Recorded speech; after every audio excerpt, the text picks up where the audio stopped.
할렐루야. 준총 목사와 함께하는 영성 산책 시간입니다. 창세기 39장부터 41장까지 요셉의 인생에서 가장 어두운 면을 그리고 있죠. 요셉이 팔려가기까지 하나님의 섭리는 어떠하였을까요? 하나님께서는 죽을 운명에 처한 요셉을 팔려가기 하기 위해서 많은 것들을 준비하셨습니다. 요셉을 죽이고자 벼르는 형들로부터 요셉을 보호하시기 위해 루벤의 마음을 움직이셨죠. 또한 물이 없는 웅덩이를 준비하시기도 하시고 또 하필 그때 애굽으로 가는 상인들을 만나게 하셨습니다. 또 유다의 마음을 움직여서 요셉을 팔아버리자는 제안을 하게도 하셨죠. 결국 이러한 하나님의 섭리로 요셉은 우여곡절 끝에 애굽으로 팔려가게 됩니다. 팔려가는 요셉은 그 얼마나 두렵고 떨렸을까요? 원망스럽고 답답하고 장래를 생각하면 두렵기까지 하였습니다. 앞으로 내 인생은 어떻게 될 것인가? 사실 요셉이 이렇게 팔려갔다는 것은 요셉의 운명이 바뀐 것이나 다를 바 없는 일이죠. 팔리기 전 요셉은 정말 남부러울 것이 없는 사람이었죠. 그는 11번째로 태어난 아들이었지만 아버지로부터 장자로 인정받고 아버지의 사랑을 독차지한 행운아였습니다. 비록 11번째 아들이었음에도 불구하고 아버지는 공개적으로 그를 장자로 인정을 했죠. 또한 거기에 합당한 대우를 해주었습니다. 요셉의 미래는 참으로 밝고 촉망받는 청년이었죠. 청춘, 처녀, 젊은, 청년, 이 얼마나 가슴 설레게 하는 단어들인가요?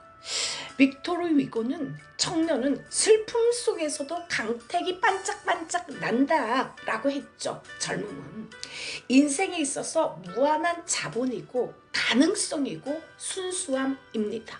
청년 시절은 매우 소중하죠. 청년기는 인생 가운데서 가장 소망적인 때입니다. 떠오르는 태양과도 같죠. 청년은 미래를 가꾸어야 하죠. 그런데도 청년 요셉은 팔려가는 신세가 되었습니다. 요셉이 노예가 되었다는 것은 어떠한 의미가 있나요? 네, 인간 이하의 취급을 받기 시작했다는 거죠. 사람으로서의 가장 밑바닥을 살아간 것이 아니라 인간 이하의 삶을 살게 되었다는 것입니다. 미래를 장담할 수 없는 신세가 된 것이죠. 이 팔려가는 요셉의 마음은 어떠했을까요? 두려움, 낭패감, 당혹스러움 등이 뒤엉켜 있었을 것입니다. 그런데 이런 요셉을 향해서 성경은 이렇게 표현을 하고 있습니다. 형통한 자가 되었다고요. 어떻게 이 일이 가능할까요? 인간으로서의 최하의 삶도 아닌 인간 이하의 삶을 살아가고 있는 요셉을 향해서 성경은 성공한 사람, 형통한 사람으로 표현을 해놓고 있죠. 참 이상한 일입니다. 형통함의 의미가 무엇일까요? 공부를 하는 학생이라면 늘 1등을 해야 하고 사업을 하는 사람이라면 늘 돈벌이가 엄청나게 잘 되어 성교헌금도 팍팍 하고 후원도 많이 마음껏 하고 목회를 하는 사람이라면 한국 땅에서도 알아주는 사람들이 계속해서 몰려오는 부흥과 흥황함이 있고 이름도 제법 알려진 목회자, 그런 사람들이 형통할까요? 그러면 지지리도 궁색하고 성도도 별로 없는 목회자는요, 세상 사람들의 눈에 보기에도 그렇게 불쌍하고 한심한 사람일까요? 당신의 가치관은 어떤가요? 세상적인 기준으로 형통함을 이야기하지는 않는가요? 하나님이 함께 하시는 것보다 세상적인 성공을 더 좋아하지는 않는가요? 제일 형통해야 될 사람은 내 기도로 사는 뭐 이름 없는 할머니, 이름 없는 목회자 뭐 아닌가요? 맨날 하나님을 붙들고 씨름하면서 기도하면서 살잖아요. 그런데 그런 사람들은 찌질하고 가난하게 사는데, 삼성의 이재용과 이 부진을 보십시오. 형통을 돈과 관련한 경제적 환경적인 문제로 봐야 한다면 대기업의 재벌들만큼이나 그렇게 많이 형통한 사람이 없을 것입니다. 저는 인간적으로 교회 건물이 하나 딱 있어서 제발 교회 월세 좀 안 냈으면 좋겠습니다. 그런데 교회 월세가 돌아오는 날은 왜 이렇게도 빠른지, 교회 전기세, 공과금 돈이 나가야 하는 데는 많고, 제발 월세 걱정은 안 하고 살게 20억짜리 건물이라도 하나 촥하니 있으면 그 얼마나 좋을까요? 근데 삼성기업의 이 부진을 보십시오. 20억이 문제가 아니라 이건희 전 회장으로부터 물려받은 재산만도 3조 9천억 원입니다. 아니, 대체 재산이 3조가 넘으면 20억짜리 건물을 몇 개를 산다는 이야기인가요? 10개요? 100개요? 수백 개요? 그녀는 3조 9천억 원에 대한 재산 상속세를 6회 분납 방식으로 2025년까지 납부할 예정입니다. 그녀는 이건희 회장의 장녀라는 것만으로도 일찍부터 세간의 주목을 받았죠. 그렇지만 그렇게 많은 재산을 가지고 있다고 해서 당신의 신앙과 바꾸시겠습니까? 이 시간에 나 가진 재물 없으나, 나 남이 가진 지식 없으나 곡으로 영성 산책을 시작합니다.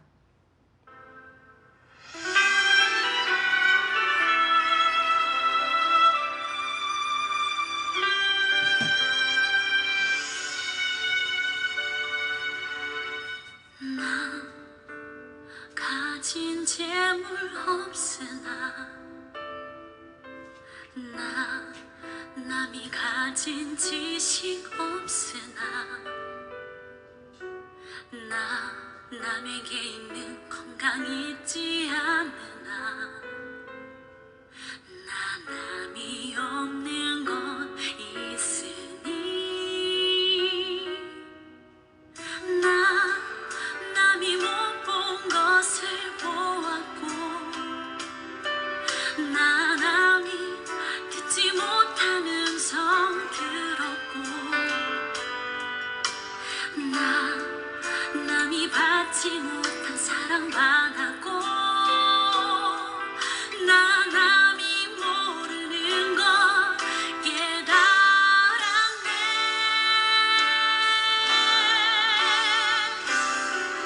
공평하신 하나님이 나 남이 가진 건 나 없지만, 공평하신 하나님이 나 남이 없는 것 갖게 하셨네.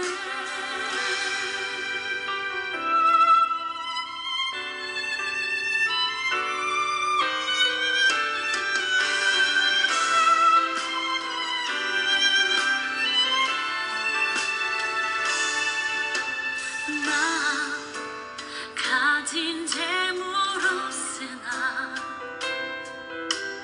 나 남이 가진 지식 없으나,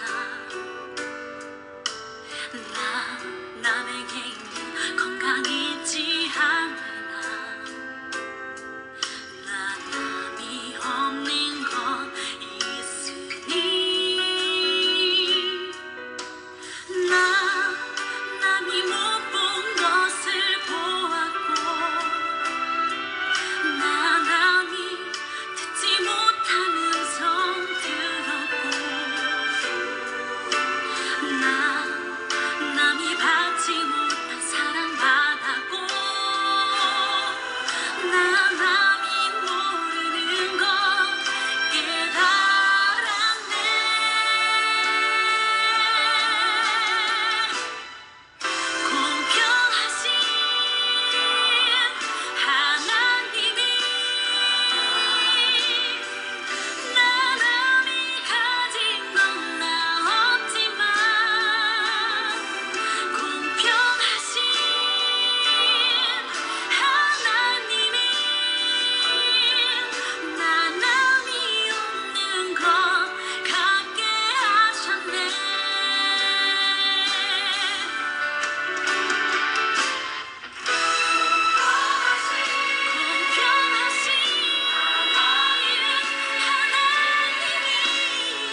할렐루야. 성경에서 말하는 복은 사람들이 흔히 추구하는 동양적, 물질적, 현상적 복과는 전혀 다르죠. 성경에서 말하는 복은 에세르입니다. 에세르는 하나님의 임재, 하나님이 나와 함께 하심이라는 뜻이죠. 즉 하나님의 임재가 곧 복입니다. 하나님이 나에게서 떠나버리시면 나는 아무 소용이 없는 인생이죠. 하나님 안에서의 형통의 개념은 무엇일까요? 형통이란 우주 만물을 지으신 이의 뜻대로 운영되는 것을 가리킵니다. 우리가 흔히 생각하듯 잘 먹고 잘 사는 것 뭐든 내 뜻대로 되는 것을 말하는 것이 아니죠. 내 뜻이 하나님 뜻과 같을 때 그것이 의인의 길, 복 있는 자의 길, 형통한 길이라고 합니다. 사업이 잘 되어서 계속해서 소득이 올라가고 하는 일마다 성공을 한다 하더라도 하나님께서 함께 하시지 않는다면 그것은 복이 아니에요. 공부를 잘해서 서울대학을 수석으로 입학을 하고 수석으로 졸업을 한다 하더라도 하나님이 함께 하지 않으면 그거 역시 복이 아닙니다. 복은 이런 것과 전혀 관계하지 않습니다. 비록 1등을 못한다 하더라도, 비록 사업이 잘 되지 않는다 하더라도 그의 삶 가운데 하나님께서 함께 하신다면 그는 복된 삶을 살고 있는 것이죠. 우리가 너무 많이 들어서 진부한 이야기가 바로 서문학교의 교부였던 폴리갑에 대해서 모르는 사람은 없을 것입니다. 기독교 역사 속에서 가장 기억될 만한 로마 황제가 있다면 도미티안 황제죠. 도미티안 황제는 타이투스 황제의 동생입니다. 타이투스 황제는 AD 70년에 팔레스타인에 도착해서 예루살렘을 정복한 아주 유명한 황제죠. 뛰어난 전략가였고 대단히 지혜롭고 명석한 정치가였습니다. 그는 예루살렘을 정복하고 짓밟기는 했지만 결코 잔인한 사람은 아니었죠. 그러나 타이투스 황제의 뒤를 이어 황제가 된 도미티안은 자기 형과는 달리 대단히 잔인했죠. 아마 사담 후세인보다 더 잔인한 황제였을지도 모릅니다. 뿐만 아니라 그는 대단히 반기독교적인 인물이죠. 바로 이 도미티안 황제로부터 시작해서 본격적인 황제 숭배가 시작되었습니다. 그때부터 로마 시민들은 로마의 황제를 가리켜서 우리 주, 우리 하나님이라는 명칭을 사용해야 했죠. 그리고 로마 시민은 아니더라도 로마의 통치가 미치는 영역에 거주하는 사람은 누구나 시저는 나의 주님이십니다 라고 서로 인사를 해야 했죠. 그러나 1세기의 그리스도인들은 결코 그렇게 할 수 없었죠. 상대방이 가이사는 나의 주님이십니다 라고 하면 그리스도인들은 아닙니다. 나의 주님은 예수 그리스도입니다 라고 했죠. 바로 이 고백 때문에 1세기의 그리스도인들이 순교의 제물로 희생을 당했습니다. 물론 그리스도인들 중에는 구차하게 육신의 목숨을 구걸하지 않고 순교의 제물로 자기의 목숨을 바쳤죠. 초대교회의 폴리갑이라는 분은 서문학교회의 감독이었으며 주 155년 2월 23일 토요일에 순교를 당하셨습니다. 폴리갑 감독은 순교 당하기 직전에 자기가 베고 있던 베개가 불타는 환상을 보았죠. 그때 그는 어떤 영감을 받았던지 나는 산채로 불타 죽을 것이다. 그렇게 제자들에게 말을 했습니다. 그 후에 폴리갑은 주님을 향한 신앙을 포기하지 않고 최후까지 믿음을 지키도록 성도들을 격려했다는 이유로 체포되죠. 서문화 총독은 굶주려 날뛰는 맹수들 앞에서 선 86세 된 노인 목회자에게 이렇게 말합니다. 우리는 당신의 연세와 당신의 고결한 인격을 존중하오. 나는 당신을 죽이고 싶지 않소. 가이사가 주님이요. 나사렛 예수가 주님이 아니라는 이 한마디만 고백하면 나는 당신을 풀어주겠소. 이에 폴리갑은 하늘을 바라보고 총독을 바라보고 마을 사람들을 둘러보면서 이렇게 대답했습니다. 내 나이 86세, 86년의 세월을 살아오는 동안 내 사랑하는 주님은 나에게 한 번도 해롭게 한 일이 없어. 그런데 내가 어찌 이 나이에 나를 구원하신 나의 왕을 불명예스럽게 만들 수가 있겠소. 제발 나를 죽이시오 라고 했습니다. 총독이 이에 화가 나서 그를 불태워 죽이겠다고 하니 폴리갑이 그 총독을 향하여 당신은 나를 불살라 죽이는데 겨우 3시간 정도에 잠시 타다가 곧 꺼져버리는 불로 나를 위협하지만 당신은 영원히 꺼지지 않는 지옥불에 불탈 것이오. 이에 폴리갑은 굶주린 야수에게 던져지는 대신에 장작더미 위에서 화형을 당했죠. 자기 몸에 불길이 닿는 순간 폴리갑은 큰 소리로 하늘을 향해 이런 부르짖음을 토했습니다. 오 사랑하는 나의 주님이시여, 내게 주님의 고난에 동참할 수 있는 은혜를 주시니 감사합니다. 나를 순교자의 반열에 서게 해주시고 그리스도의 잔에 참대할 수 있게 해주신 하나님을 찬양합니다.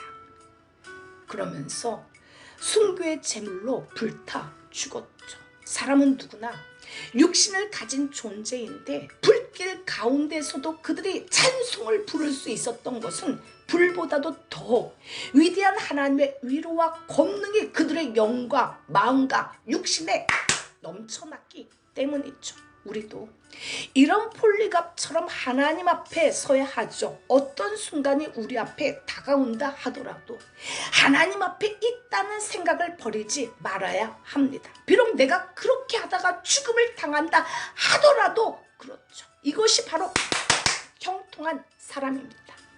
성경이 말씀하는 형통한 자의 의미는 타인보다 상대적으로 더 나은 상황이나 더 안락한 형편을 누리는 것이 아니라 불변하시는 여호와 하나님께서 나와 함께 하시는 삶 그 자체를 의미하고 있죠.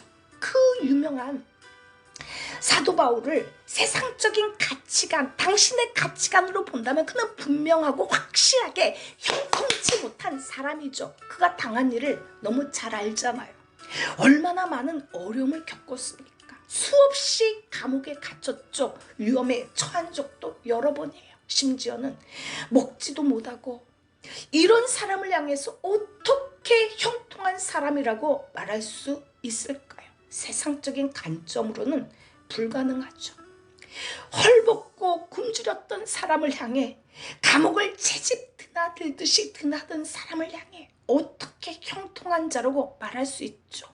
그러나 비록 그가 세상적인 관점으로 보기에는 실패자 같고 형통치 못한 사람 같지만 하나님의 관점에서 성경적인 관점에서는 형통한 사람이죠. 이 시간의 찬양, 하루를 살아도 이틀을 살지라도 주님 없는 삶은 아무런 의미가 없네. 한 곡 올려드립니다.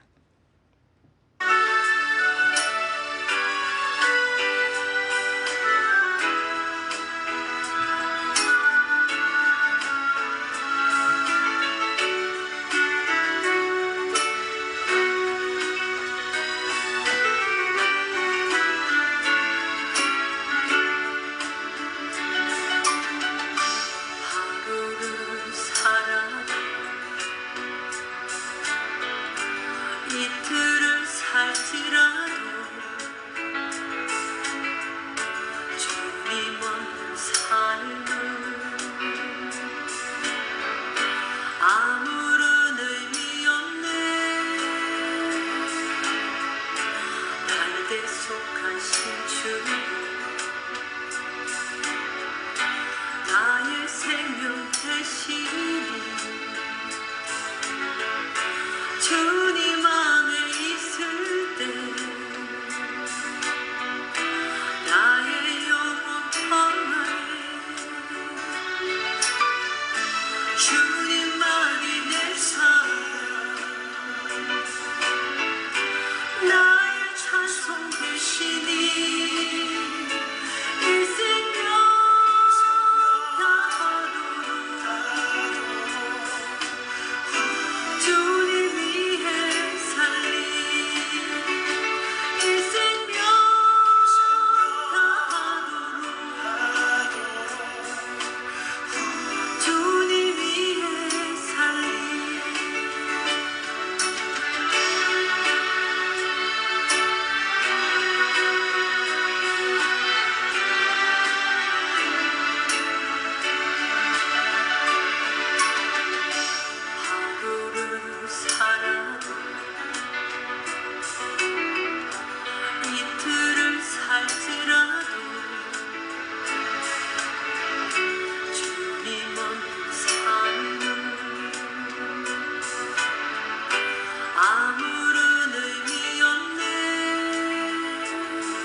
할렐루야. 그리스도인의 참된 능력은 모든 환경을 이길 수 있는 능력입니다. 그리스도인의 축복은 어떤 환경도 이길 수 있는 삶의 용기와 능력이죠. 세상 사람들은 상황 때문에 기뻐하고 상황 때문에 넘어지죠. 그러나 우리는 오직 내 안에 있는 예수로만 기뻐합니다. 환경과 여건에 관계없이 기뻐하고 감사하죠. 일이 생기면 기회가 주어졌다고 좋아하고, 고독하면 자유를 누리게 되었다고 좋아합니다. 건강하면 일을 할 수 있다고, 병이 들면 기도할 수 있다고 감사하죠. 근심할 만한 어려움이 없는 것이 아닙니다. 낙심하게 할 만한 고난이 없는 것도 아니죠. 때로는 실패하고 때로는 넘어지죠. 그러나 그 무엇도 그 심령 깊숙한 곳에서 솟아오르는 하늘의 기쁨과 감사를 빼앗지는 못합니다. 요셉은 하나님과 함께하는 삶을 살았기 때문에 하나님의 생명이 요셉 안에 거했죠. 그는 생명 안에 있었기에 능력 있는 삶을 살았죠. 셀 수 없는 수많은 고난이 있었지만 그는 늘 하나님과 동행하였습니다. 하나님이 늘 요셉과 함께 있었죠. 요셉은 하나님이 그와 함께 하사 어떤 능력과 조건들을 이겼나요? 요셉은 어머니를 잃은 슬픔을 이겼습니다. 형들의 미움과 시기심을 이겼죠. 종살이의 고통을 이겨냈습니다. 옥살이의 그 억울함을 이겨냈죠. 하나님이 요셉과 함께 하셨기에 그는 슬픔, 형들의 미움, 시기심, 노예로서의 치욕과 고통, 누명을 쓰고 감옥에 간 고통, 가난과 우울증, 공황, 장애 등 그 모든 환경을 이겨낼 수가 있었습니다. 만군의 하나님 여호와께서 함께 계시니 다윗이 점점 강성하여 갔죠. 마침내 셀 수 없이 많은 문제와 환경들이 다윗의 발 앞에 무릎을 꿇습니다. 열왕기상 5장에서 솔로몬은 히람에게 사람을 보내어 말을 하죠. 당신도 알거니와 내 아버지 다윗이 사방의 전쟁으로 말미암아 그의 하나님 여호와의 이름을 위하여 성전을 건축하지 못하고 여호와께서 그의 원수들을 그의 발바닥 밑에 두시기를 기다렸나이다. 이제 내 하나님 여호와께서 내게 사방에 태평을 주심에 원수도 없고 재앙도 없도다. 나폴레옹이 어린 시절 어느 날 뒷동산에 무지개가 아름답게 펼쳐져 있는 것을 보고 너무나 신기해서 그 무지개를 잡을 결심으로 집에 있던 나귀를 타고 막 뒷동산에 올라갔습니다. 그런데 무지개는 그 언덕 위에 있는 것이 아니라 저 건너편 언덕에 있었죠. 그래서 땀을 그냥 뻘뻘 흘리며 나귀를 몰고 가서 건너편 언덕에 올라갔는데 거기에도 없었죠. 바로 언덕 아래 넓은 바다 건너편에 펼쳐져 있었죠. 나귀를 타고서는 그 바다를 건널 수 없음을 깨달은 나폴레옹은 손등으로 눈물을 닦으면서 집으로 돌아왔다는 유명한 이야기가 있습니다. 이제는 더 이상 허황된 꿈, 무지개를 쫓지 말고 우리의 삶 전체를 하나님께 온전히 맡기세요. 하나님이 함께 하시는 것, 그것이야말로 진정한 로또입니다. 우리가 이 보배를 질그릇에 가졌으니 이는 심히 큰 능력은 하나님께 있고 우리에게 있지 않죠. 우리가 사방으로 우겨쌈을 당하여도 쌓이지 아니하며 답답한 일을 당하여도 낙심하지 아니하며 박해를 받아도 버림받지 아니하며 거꾸림을 당하여도 망하지 않습니다. 왜요? 하나님이 그 안에 무한한 생명력을 공급하시기 때문이죠. 그리스도 때문에 참고 견디는 것, 이것을 능력이라고 말합니다. 이 시간에 내 짐이 무겁고 힘이 드냐 주를 보라 한 곡 올려드립니다.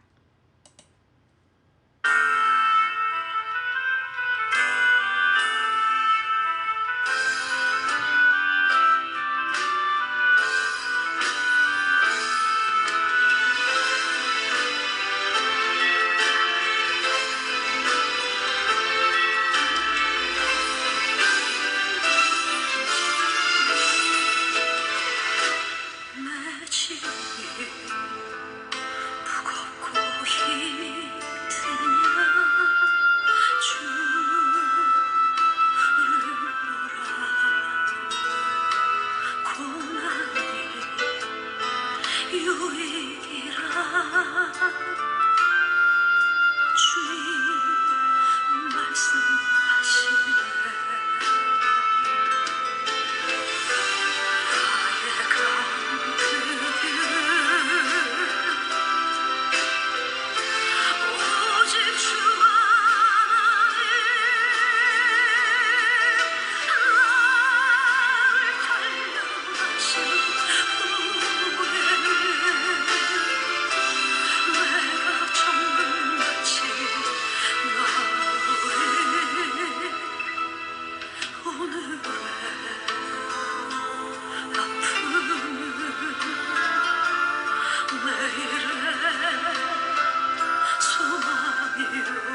할렐루야. 어느 청년이 있었습니다. 그는 명문대학을 나오고 큰 회사의 취직시험에 합격하여 들어갔죠. 다른 누구보다 진급이 빨랐습니다. 기적적으로 초고속으로 승진하여 이사의 자리까지 깨찼죠.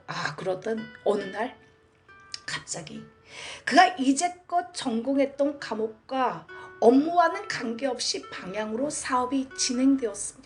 그는 더 이상 회사에서 필요 없는 사람이 되었죠. 하루아침에 직장을 잃어버렸습니다. 그는 목사님을 찾아와서 호소하죠. 억울합니다. 분합니다. 난 어떻게 살아야 할까요?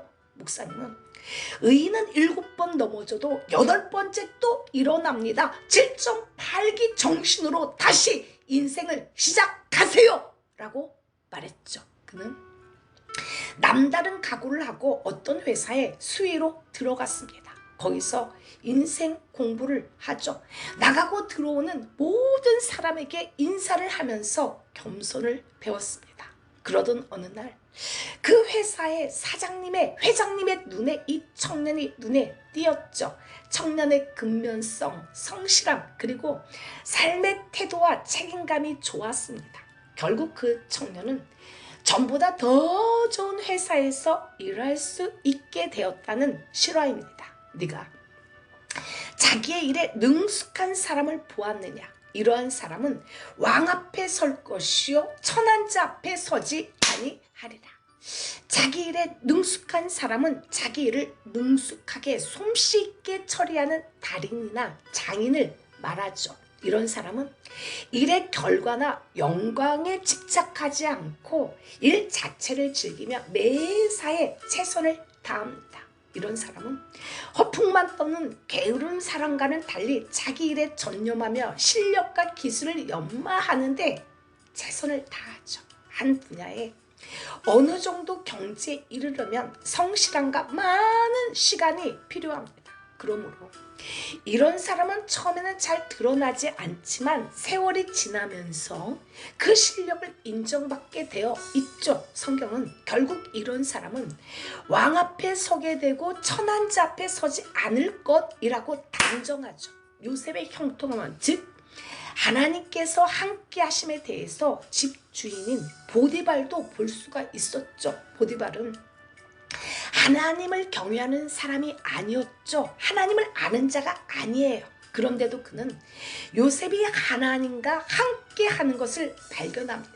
그래서 그는 요셉을 인정하고 자신의 모든 것을 맡기기에 이르죠. 요셉이 그의 주인에게 은혜를 입어 섬김에 그가 요셉을 가정총무로 삼고 자기의 소유를 다 그의 손에 위탁하니 그가 요셉에게 자기의 집과 그의 모든 소유물을 주관하게 한 때부터 여호와께서 요셉을 위하여 그 애굽 사람 집에 복을 내리심으로 여호와의 복이 그의 집과 밭에 있는 모든 소유에 미친지라. 그가 비록 보잘것없는 노예 신분이었지만 최선을 다하는 요셉의 모습이 보디발의 부인에게까지 아주 매력적인 대상이 되었죠. 젊고 아름다운 용모의 요셉, 그리고 최선을 다하는 성실함, 그리고 내면까지 아름다운 요셉의 모습. 아니, 이 세상에 많은 남자들이 심지어 목회자까지도 이렇게 재력을 가진 여자가 날마다 유혹을 하면 어떤 일이 벌어질까요? 교회 하나 지어줄게, 나랑 자자, 성교비를 100억 줄게 하고 눈짓을 하면 어떨까요? 일반적으로 20대 젊은 나이에 가장 관심이 많은 것이 무엇인가요? 바로 여자죠. 더군다나 요셉은 외로운 처지입니다. 어디를 둘러봐도 아는 사람 없는 애굽에서 요셉 혼자 덩그러니 있죠. 말도 언어도 문화와 풍습도 다른 해외에서. 이런 상황에서 보디발의 부인은 날마다 요셉을 유혹합니다. 그러나 요셉이 듣지 아니하며 동침하지 아니할 뿐더러 함께 있지도 않았습니다. 요셉은 자신을 믿고 맡겨준 보디발에게 끝까지 최선을 다하죠. 신의를 지켰습니다. 많은 배우자들이 젊어서 얻은 짝꿍의 신의를 저버리고 외도를 하는 사람들이 겁나게 많습니다. 죄책감도 없고 아무렇지도 않죠. 하나님 앞에서의 결혼이지만 사람들과의 배우자와의 신을 헌신짝 버리듯 하는 사람들을 봅니다. 그러나 요셉은 그렇지 않았죠. 하나님과의 관계도 중요했지만 사람에게도 본분을 다했습니다. 요셉이 거절하며 자기 주인의 아내에게 이르되 내 주인이 집안의 모든 소유를 간섭하지 아니하고 다 내 손에 위탁하였으니 이 집에는 나보다 큰 이가 없으며 주인이 아무것도 내게 금하지 아니하였어도 금한 것은 당신뿐이니 당신은 그의 아내임이라. 그런즉 내가 어찌 이 큰 악을 행하여 하나님께 죄를 지으리까. 아니 요셉은 재력 있는 돈 많은 여성의 관심을 갖고 살아갑니다. 야, 목석이 아닌 다음에야 누구든지 이 시절에는 은밀하게 성에 무너지며 여성에 대해서 관심을 갖고 살아가죠. 아니 유혹이 없어도 자신을 지키기 어려운 나이인 요셉에게 보디발의 아내가 먼저 윙크를 하며 젖가슴을 흔들며 엉덩이를 실룩실룩하며 눈짓을 마구 보내고 있죠. 하트 뿅뿅입니다. 그러니 이 유혹을 물리친다는 것이 얼마나 힘든 일인가요? 험악한 상처를 가슴에 지닌 요셉에게 있어서 어쩌면 이 여자는 위로요, 재미요, 거친 인생의 또 다른 탈출구일 수도 있습니다. 하지만 요셉은 유혹을 거절함으로 누명을 쓰므로 인해 감옥으로 들어가죠. 요셉이 걸어가는 인생길에 원하는 것은 잘 이루어지지 않고 원치 아니하는 험악한 일들만 당합니다. 정신이고 마음이고 다 무너져서 공황장애, 우울증, 불면증, 심장병, 병원에 가서 약을 약 한 움씩 받아 먹어야지만 인생을 겨우 살 것 같습니다. 요셉은 희망이 없는 절망 속으로 들어가며 그의 인생은 나락으로 뚝 떨어지죠. 그는 최선을 다하지만 악은 선을 지배하며 악이 이기는 것처럼 보이죠. 노예로도 희망이 없는데 이제는 감옥까지 갔으니 요셉은 이제 어떻게 살아야 할까요? 당신은 이 상황에서 어떠한 태도를 선택하시겠습니까? 요셉은 과거의 노예가 되지 않죠. 지난날을 생각하면 환장할 노릇이죠. 아버지의 사랑을 특별히 받던 요셉이 형님들의 질투와 시기 때문에 이렇게 비참해졌습니다. 생각하면 할수록 얼마나 분하고 괘씸하고 마음이 아플까요? 그러나 그는 남을 미워하지 않았죠. 있을 수 없는 엄청난 아픔과 과거 이로 인해서 억울하고 한이 맺힙니다. 그러나 한의 노예가 되지 않았습니다. 여기에 위대함이 있는 거죠. 건투시합을 보면 종종 해설자가 이렇게 말하죠. 야, 저 사람 빨리빨리 과거의 늪에서 벗어나야 합니다. 그 말이 무슨 말인가요? 몇 해 전에 그 선수가 경기에 나갔다가 아주 그냥 크게 당한 일이 있습니다. 바로 그 선수를 오늘 또다시 만난 거예요. 과거의 기억이 생각이 나서 한 대 맞으면 또 쓰러질까봐 겁이 나서 그냥 자꾸 뒤로 물러서다 보니까 시합이 형편없다는 거죠. 빨리 벗어나야 됩니다. 하나님과 함께 동행하며 사는 것이 아니라 그 사람의 남은 인생에 원한을 막 끌어안고 살아요. 억울함과 한의 노예가 되어서 살아가죠. 과거의 잘못의 늪에서 빨리 자유해야 되는데 그 누구를 원망하고 그 생각에 매여 있는 동안은 한 걸음도 앞으로 나갈 수가 없습니다. 원한을 끌어안는 대신에 억울함과 한의 노예가 되는 대신에 하나님을 붙들고 하나님을 끌어안고 살아가시기를 간절히 기도를 드립니다. 요셉은 감옥에 들어갔죠. 감옥에서 언제 나올지도 모르는 기약이 없는 날들이 계속됩니다. 언제 죽을지도 모르죠. 참 비참해요. 그러나 요셉은 절망하지 않았죠. 하나님을 믿고 낙심하지 않았습니다. 감옥까지 간 요셉은 형통한 사람일까요? 왜죠?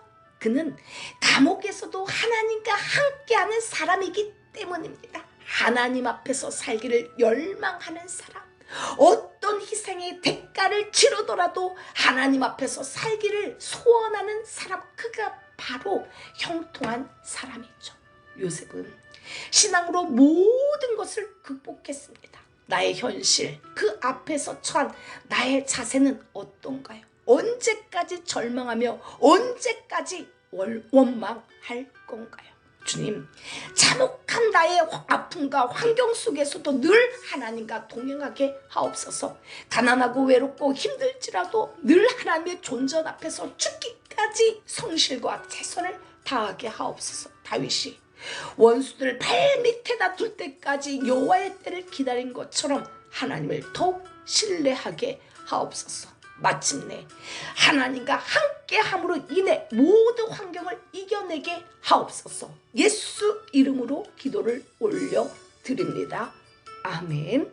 잠시 방언 기도를 하고 주 예수를 만날 때까지 한 곡 올려드립니다. 넓고 큰 바다 위에 외로운 작은 배 하나, 이 몸을 싣고 저 천성 향해 갈 때 때로는 사나운 풍랑 일어 산길에 하나, 내 영혼아 두려워 말고 잠잠히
저 멀리 수평선 넘어 나의 구원이신 주의 수를 만날 때까지 찬양하며 가리라. 때로는 사나운 풍랑이도 삼키려 하나 내 영혼아 두려워 말고 잠잠히 주만 바라볼지라. 저 멀리 수평선 넘어 나의 구원이신 주의 수를 만날 때까지 찬양